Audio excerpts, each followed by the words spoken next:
It appears that horse racing at Caymanas Park is operating without specific approval under the Disaster Risk Management Act, DRMA. In addition, that sport continues to be the only one where a vaccine mandate for stakeholders is not required. More in this report.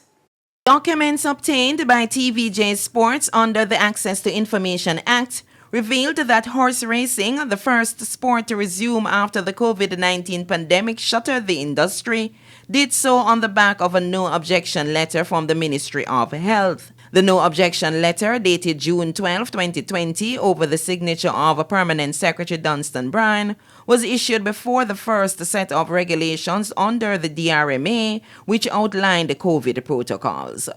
The Ministry of Local Government, in response to TVJ Sports' ATI request, sent us a report listing 28 sporting bodies which applied to host events in the 2 years of the pandemic. However, neither the Ministry of Finance nor its agencies, the Jamaica Racing Commission, nor the Betting, Gaming and Lotteries Commission, which governs horse racing, is listed. What appears, though, is a detailed set of protocols provided by the Ministry of Health.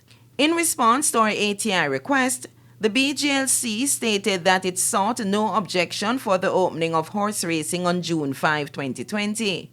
The BGLC also provided us with the supporting documents. In response to the question about periodic review and requirements to maintain the 2020 approval, the BGLC responded, quote, "There is no requirements to resubmit application to review permission," end quote.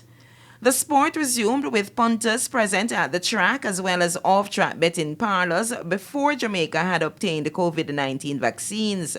However, since that 2020 approval, several vaccines became available in Jamaica.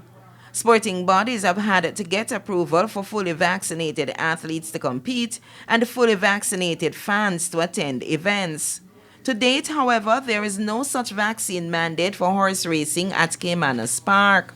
Last month, reporters at the government's post-cabinet media briefing sought answers on the disparity from Minister without portfolio with responsibility for information, Robert Morgan. Well, But fans can't go to... as I said to you earlier, I cannot comment on something that I'm not aware of. So I'm asking if you would allow me to speak to Minister Grange and also Minister Mackenzie to get the facts on the situation, because I really was unaware of what you're saying. So I would crave your indulgence to allow me to get that information. I would not want to comment and give incorrect information. On Monday, the minister told the TVJ Sports to engage the BGLC as well as the Ministries of Finance and Health. Efforts to get a comment from Minister of Health, Dr. Christopher Tufton, and the Finance Minister, Dr. Nigel Clark, were unsuccessful.